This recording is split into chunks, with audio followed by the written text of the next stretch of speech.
జ్ఞాన పదాలతో జ్ఞానగీతి పలుకునటే ఆనందలీల బాలుడా గోపాలుడా లోకాల పాలుడా తెలిసేది ఎలా ఎలా చాంగుబళ్ళ ఔరా అమ్మక చెల్ల ఆలకించి నమ్మడమెల్ల అంత వింత గాథల్లో ఆనందలాల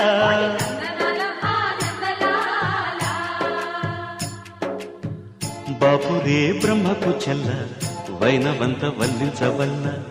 రేపల్లె వాడల్లో ఆనందలీలా